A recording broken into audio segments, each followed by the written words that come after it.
بلکہ اس کی قوت گواہی بھی سلب ہو گئی۔ بس وہ اپنے بھیانک روپ کے ساتھ اس دائرے میں بے بسی اور بے چینی سے چکر کاٹ رہی تھی۔ ہوا سے خوفناک آوازوں کا شور ایک دم سے ختم ہو گیا۔ آندھی کا جھکڑ ٹھٹھرتی ہوئی سرد ہوا میں بدل گیا۔ اقصی ارسل اور روحیل نے اطمینان کا لمبا سانس کھینچتے ہوئے ایک دوسرے کی طرف دیکھا۔ شیطانی قوتیں نوری طاقتوں کے آگے دم توڑ چکی تھیں۔ وہ چاروں خود کو انتہائی محفوظ محسوس کرنے لگے، لیکن کچھ دیر کے بعد بابا واسی شاہ نے روحیل کو پکارا، روحیل میرے قریب آؤ، وقت بہت کم ہے اور کام انتہائی مشکل۔ تو اقصی اور ارسل کی جان مٹھی میں آ گئی۔ روحیل بہت عجیب سے انداز سے اپنی بھیگی ہوئی نگاہوں سے کافی دیر تک اقصی اور ارسل کی طرف دیکھتا رہا اور پھر ڈھیلے ڈھیلے قدموں سے بابا واسی شاہ کی طرف بڑھنے لگا۔ اقصی اور ارسل نہایت پریشانی کی کیفیت میں روحیل کی طرف دیکھ رہے تھے۔ کئی وسوسے انہیں اندر سے توڑتے جا رہے تھے، لیکن وہ خدا کے سہارے خود کو مضبوط کرتے کہ اس کے نوری علم میں بہت طاقت ہے۔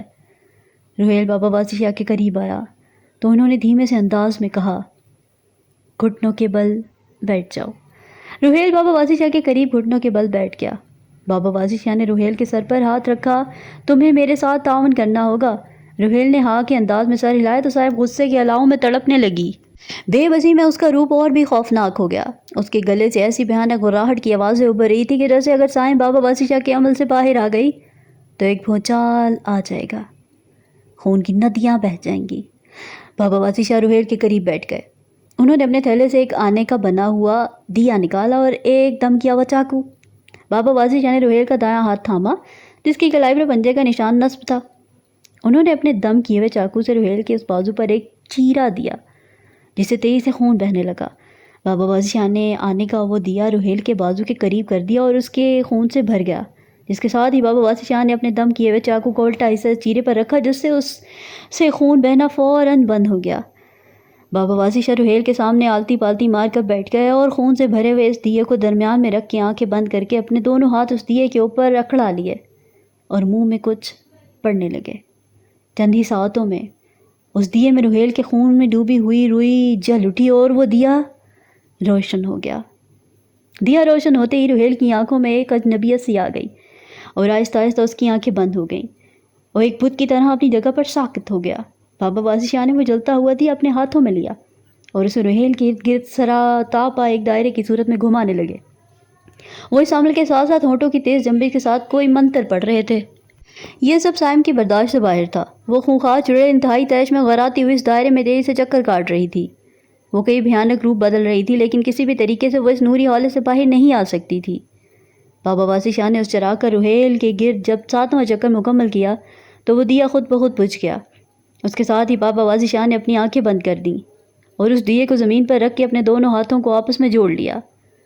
وہ تقریباً 15 منٹ اسی کیفیت میں رہے اور روحیل بھی اسی کیفیت میں مٹی کے بت کی طرح ان کے سامنے بیٹھا ہوا تھا۔ اس کی بند آنکھوں میں خفیف سی حرکت بھی نہ ہوئی۔ وہ بابا واسی شاہ کے گہرے عمل کے زیر اثر تھا۔ کچھ دیر کے بعد بابا واسی شاہ نے آنکھیں کھولی تو ان کی آنکھیں دیکھتے انگاروں کی طرح سرخ ہو چکی تھی۔ انہوں نے روحیل کی طرف دیکھا اور اپنی ایک انگلی اس کی پیشانی پر دونوں بھوؤں کے درمیان میں رکھ دی۔ کچھ دیر کے بعد روحیل کی دونوں بھوؤں کے درمیان جیسے ایک انگارہ سا دہکنے لگا۔ بابا واسی شاہ نے فوراً اپنی انگلی پیچھے کر لی اور ایک پانی سے بھرا ہوا کچا پیالہ روحیل کے سامنے رکھ دیا۔ ہر طرف ایک خوفناک سناٹا چھایا ہوا تھا جس میں سائم کی دہشت ناک گھراہٹ گونج رہی تھی۔ روحیل نے کانپتے ہوئے پیپٹوں کے ساتھ آہستہ آہستہ اپنی آنکھیں کھولی اور اس پانی سے بھرے پیالے کی طرف دیکھا۔ روحیل کے دیکھتے ہوئے اس پانی میں آگ بھڑک اٹھی۔ جو ہی آگ بھڑکی بابا واسی شاہ نے تیزی سے منہ میں کچھ پڑھا اور اس آگ پر پھونک دیا، جس سے فوراً آگ بجھ گئی اور روحیل نے بے خودی میں آہستہ آہستہ اپنی آنکھیں بند کر لی۔ بابا واسی شاہ اپنی جگہ سے کھڑے ہو گئے جبکہ روحیل اسی انداز میں بیٹھا ہوا تھا۔ بابا واسی شاہ نے اقصی اور ارسل کی طرف دیکھا اور انتہائی پر اعتماد لہجے میں کہنے لگے، روحیل کا اسیبی روپ اس سے الگ نہیں ہو سکتا کیونکہ یہ روپ اسے ورثے میں ملا ہے۔ یہ پراسرار روپ اس کی ذات کا ایک حصہ ہے جو صرف اسی صورت میں ختم ہو سکتا ہے کہ روحیل کا وجود ہی نیست و نابود ہو جائے۔ جو ہی الفاظ بابا واسی شاہ کی زبان سے نکلے تو اقصی اور ارسل تڑپ کر ان کی طرف بڑھے۔ اقصی نے روتے ہوئے بابا واسی شاہ کا بازو پکڑ لیا۔ نہیں بابا جی، ہم روحیل کو اس کی دنیا میں واپس بھیج دیں گے، چاہے وہ ہم سے کبھی نہ ملے، لیکن اس کی زندگی پر کوئی آنچ نہیں آنی چاہیے۔ بابا واسی شاہ نے اقصی کے سر پر ہاتھ رکھا۔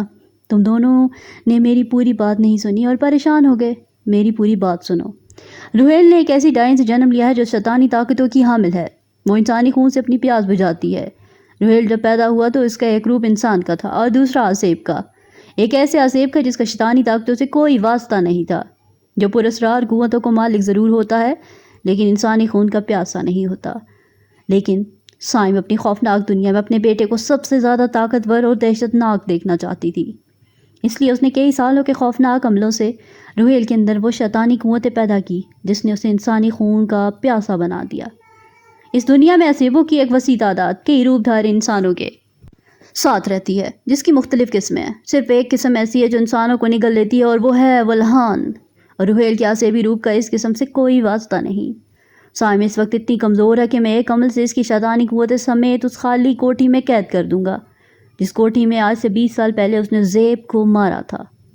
اس طرح سے روہیل کے اسیبی روپ سے شیطانی قوتیں ہمیشہ کے لیے الگ ہو جائیں گی اور وہ اسی انداز میں جیے گا جو اسے خدا نے عطا کیا ہے۔ دن میں یہ انسان کے روپ میں تم لوگوں کے ساتھ خوش رہے گا، لیکن جو ہی رات ہوگی یہ تم انسانوں کی دنیا سے غائب ہو کر اپنے اسیبی دنیا میں چلا جائے گا۔ اس انسانی خون سے کوئی غرض نہیں ہوگی۔ اکثر اور ارسل نے بابا واسی شاہ کی یہ بات سنی تو انہیں لاشعوری طور پر ایک اطمینان سا ہو گیا۔ انہوں نے قدرت کے اس سچ کو خوشی سے قبول کر لیا۔ انہیں خوشی اس بات کی تھی کہ بابا واسی شاہ کے اس عمل سے لوگ روہیل کی شیطانی قوتوں کی شر سے محفوظ ہو جائیں گے اور روہیل کو کبھی خود سے نفرت نہیں ہوگی۔ وہ اپنے اس دائرے روپ کے ساتھ اطمینان سے جی سکے گا۔ روہیل ابھی تک بابا واسی شاہ کے عمل میں تھا۔ وہ اسی کیفیت میں آنکھیں بند کیے پتھر کے بت کی طرح بیٹھا ہوا تھا اور سائم بابا واسی شاہ کی بات سن کر انتہائی تیش میں بھیانک انداز میں غراتی ہوئی انتہائی تیزی سے اس نوری ہالے میں چکر کاٹ رہی تھی۔ سائم غصے میں اس طرح چکر کاٹ رہی تھی کہ یوں محسوس ہو رہا تھا جیسے یہ بھیانک ڈائن اس نوری ہالے سے باہر آ جائے گی۔ لیکن بابا واسی شاہ کے چہرے پر انتہائی اطمینان تھا جس سے اکثر اور ارسل کے حوصلے بھی بلند تھے۔ بابا واسی شاہ نے اپنے تھیلے سے ایک پوٹی نکالی، اس پوٹی کو کھول کے سلور کے ایک بڑے سے برتن میں الٹا دیا۔ اس پوٹی سے سانپ کی کینچلی کی بنی ہوئی گولیاں ٹک ٹک کر کے اس سلور کے برتن میں گر گئیں۔ گولیوں پر بابا واسی شاہ نے کوئی خاص عمل پڑا ہوا تھا۔ سلور کیا یہ تھال لے کر بابا واسی شاہ روہیل کی طرف بڑھے۔ انہوں نے اپنے دونوں ہاتھوں سے وہ تھال پکڑا اور اسے روہیل کے سر کے گرد ایک چکر دیا۔ اس تھال میں سانپ کی کینچلی سے بنی ہوئی گولیوں میں آگ بھڑک اٹھی۔ بابا واسی شاہ نے فوراً آگ میں بھڑکتا وہ تھال اپنی جانب موڑا اور اسے سائم کی سمت میں زمین پر رکھ کے بیٹھ گئے۔ انہوں نے اس آگ میں بھڑکتے ہوئے تھال پر اپنے دونوں ہاتھ اکڑا لیے اور اپنی آنکھیں بند کر کے ایک ایسے عمل میں داخل ہو گئے جس میں ان کی جان کو بھی خطرہ تھا، لیکن انہیں اپنی روحانی اور نوری طاقتوں پر اعتماد تھا کہ شیطانی طاقتیں اس پر غالب نہیں آ سکتی۔ وہ اپنی نوری قوتوں سے سائم جیسے چڑیل کو اس کی شیطانی طاقتوں سمیت اس ہالے سے اس کوٹھی تک اڑا لے جائیں گے۔ وہ ہونٹوں کی تیز جنبش کے ساتھ اپنا عمل پڑھ رہے تھے۔ اس عمل میں ان کی ذہنی قوت اتنی صرف ہو رہی تھی کہ ان کی پیشانی کی رگیں اس طرح پھڑک رہی تھیں کہ یوں محسوس ہو رہا تھا جیسے یہ رگیں پھٹ جائیں گی اور بابا واسی شاہ اپنی زندگی کھو دیں گے۔ سائم نوری ان کے اس حالے میں غصے اور انتقام کے علاوہ میں تڑپ رہی تھی۔ بابا واسی شاہ کے عمل سے سائم کی قوت گواہی واپس آ گئی تھی۔ انتہائی غصے اور تیش میں اس کے حلق سے اتنی خوفناک آوازیں ابھرنے لگیں کہ ہر طرف ایک دہشت پھیل گئی۔ وہ خوفناک آواز میں چنگھاڑنے لگی، تو انسان ہو کے میرے مقابلے میں نہ آ، تیرے وجود کو راکھ بنا کر اس فضا میں بکھیر دوں گی۔ ابھی بھی وقت ہے، اپنی اور ان دونوں کی زندگی بچا لے۔ مجھے اس نوری ہالے سے رہا کر دیں، میں تمہیں معاف کر دوں گی۔ سائم کی خوفناک آواز رات کے سناٹوں میں چاری طرف گونج رہی تھی، لیکن بابا واسی شاہ ٹس سے مس نہیں ہوئے۔ وہ اپنے عمل میں مکمل مگن تھے۔ چند ہی ساعتوں میں بابا واسی شاہ کی ہونٹوں کی جنبش مزید تیز ہو گئی۔ بیخ لخت انہوں نے اس آگ میں پھونکا جس سے پوری فضا سائم کی چیخ و پکار سے گونج اٹھی، جیسے اس کی گرد نہ دکھائی دینے والی آگ بھڑک اٹھی ہو۔ اس کی خوفناک چیخ و پکار میں بابا واسی شاہ نے اپنا عمل جاری رکھا۔ چیخ و پکار کے ساتھ ساتھ سائم کے حلق سے خوفناک آوازیں ابھر رہی تھی جس سے ہر طرف ایک دہشت چھائی ہوئی تھی۔ کافی دیر کے بعد بابا واسی شاہ نے اس آگ میں دوبارہ پھونکا تو سائم کے گلے سے ایسی بھیانک گراہٹ کی آواز ابھری کہ اکثر اور ارسل کے دل دہل گئے۔ اس کی اس گراہٹ میں ایک ایسی گونج تھی کہ یوں محسوس ہو رہا تھا جیسے ایک گرج ہر طرف سے آ رہی ہے، سب سے زیادہ زمین سے۔ وہ تینوں بھی اس گرج کو محسوس ہی کر رہے تھے کہ یہ لخت زمین زلزلے کی کیفیت میں ہلنے لگی۔ اکثر ارسل اس جھٹکے سے منہ کے بل گرے جبکہ بابا واسی شاہ اس آگ پر اپنے دونوں ہاتھ اکڑائے اپنے عمل میں مگن تھے۔ کسی ناگہانی آفت کے زیر اثر زمین کی یہ کیفیت صرف ان کے لان میں ہی تھی جہاں وہ سب موجود تھے۔ سائم کی خوفناک آواز کے ساتھ زمین کو ایک اور جھٹکا لگا۔ اس سے یک لخت نوری حولے کے گرد جس میں سائم اپنی شیطانی طاقتوں سمیت قید تھی، زمین پر دراڑ پڑنا شروع ہو گئی۔ بابا واسی شاہ تیز تیز مسلسل پڑ رہے تھے۔ جو ہی دراڑ پڑی انہوں نے فوراً اس آگ میں پھونکا تو بس ایک قیامت خیز منظر ہو گیا۔ سفید غبار کا ایک بھنور اس نوری حولے میں داخل ہوا اور اس نے سائم کو اپنی گردش میں لے لیا۔ اس بھنور کے آگے سائم کا وجود اتنا خفیف ہو گیا کہ وہ کاغذ کے ایک ٹکڑے کی مانند اس بھنور کے چکروں میں گھومنے لگی۔ بہت دیر تک سائم کا وجود ایک خوفناک آواز کے ساتھ اس بھنور میں گھومتا رہا، پھر دیکھتے ہی دیکھتے اس کا بھیانک وجود نگاہوں سے اوجھل ہو گیا، جس کے ساتھ سفید غبار کا وہ بصور بھی غائب ہو گیا۔ خوفناک آوازوں کا دہشت ناک شور ایک ہی ساتھ میں ختم ہو گیا۔ ہر طرف ایک سکوت چھا گیا۔ بابا واسی شاہ کی نوری علم سے مافوق الفطرت مخلوق کی شیطانی طاقتوں کا ایک قد عذاب ٹل گیا۔ سائم اپنی شیطانی طاقتوں سمیت اسی کوٹھی میں قید ہو گئی جہاں اس نے زیب کو مارا تھا۔ بابا واسی شاہ نے اطمینان کا ایک لمبا سانس لیا اور اپنی جگہ سے کھڑے ہو گئے۔ روحیل بھی ان کے عمل سے باہر آ چکا تھا، جو کچھ ہوا اس سے آشنا تھا۔ بابا واسی شاہ کے عمل میں وہ کسی چیز سے بے خبر نہیں رہا۔ بابا واسی شاہ نے اقصی اور ارسل کی طرف دیکھا۔ سائم اپنی شیطانی طاقتوں سمیت اس کوٹھی میں قید ہو گئی ہے جہاں اس نے زیب کو اس کی زندگی سے محروم کر دیا تھا۔ وہ ساری زندگی اس خالی کوٹھی میں بھٹکتی رہے گی۔ بابا واسی شاہ کی آنکھیں دیکھتے انگاروں کی طرح سلگ رہی تھی اور ان کے دماغ و اعصاب پر اتنی تھکن تھی کہ ان کے پورے جسم میں اینٹھن سی تھی۔ اقصی بابا واسی شاہ کے قریب آئی۔ ہمارے پاس وہ الفاظ نہیں ہے کہ ہم آپ کے شکریہ ادا کریں۔ آپ نے اپنی زندگی کو مصیبت میں ڈال کر ہمیں اتنے بڑے عذاب سے بچا لیا ہے اور روحیل کو اس کے بھیانک روپ سے نجات دلا دی ہے۔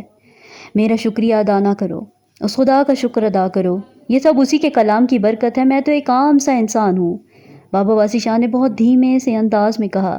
ارسل اور روحیل بھی بابا واسی شاہ کے قریب کھڑے ہوئے تھے۔ روحیل کی آنکھوں میں نمی تیر رہی تھی۔ اس نے آسمان کی طرف دیکھا۔ شکر ہے میرے خدا کا کہ آپ میرے ساتھ کسی کے خون میں نہیں رنگیں گے۔ پھر اس نے اپنی بھیگی ہوئی نگاہوں سے اقصی اور ارسل کی طرف دیکھا۔ دیکھو، تم لوگوں کے خلوص نے مجھے آج کہاں سے کہاں لا کھڑا کیا ہے۔ تم لوگوں کے خلوص میں کوئی کمی نہ آئے تو میں ہر روپ میں خوشی سے زندہ رہ لوں گا، آدھا انسان ہی صحیح، لیکن پوری محبتوں کے ساتھ جینا چاہتا ہوں، جن میں سے سب سے پیارا نام میری ماں کا ہے، جنہوں نے 20 سال تک میرا انتظار کیا، اور پھر تم دونوں کا۔ روحیل کی باتیں سن کر اقصی اور ارسل کی آنکھوں میں بھی نمی تیر رہی تھی۔ اقصی روحیل سے بات کرنے لگی تو ایک دم روحیل ان تینوں کی آنکھوں سے اوجھل ہو گیا۔ اقصی اور ارسل نے گھبرا کر بابا واسی شاہ کی طرف دیکھا تو انہوں نے انگلی سے اوپر کی طرف اشارہ کیا۔ اقصی اور ارسل نے تیزی سے اوپر کی طرف دیکھا تو ایک آگ کا انگارہ تیزی سے آسمان کی طرف بڑھ رہا تھا۔ ان دونوں نے سوالیہ نظروں سے بابا واسی شاہ کی طرف دیکھا تو بابا واسی شاہ نے بہت تحمل سے کہا، روحیل کا سیب کا روپ دھار چکا ہے، اس لیے وہ اپنی دنیا میں چلا گیا ہے۔ پریشانی کی کوئی بات نہیں، صبح ناشتے میں انسان کے روپ میں وہ تمہارے بیچ موجود ہوگا۔ یہیں پہ یہ ناول شہرزادہ اختتام پذیر ہوا۔ امید کرتے ہیں آپ کو بہت پسند آیا ہوگا۔ ہماری حوصلہ افزائی ضرور کیجیے گا، چینل کو لائک اور سبسکرائب کرنا مت بھولیے گا۔ بہت شکریہ۔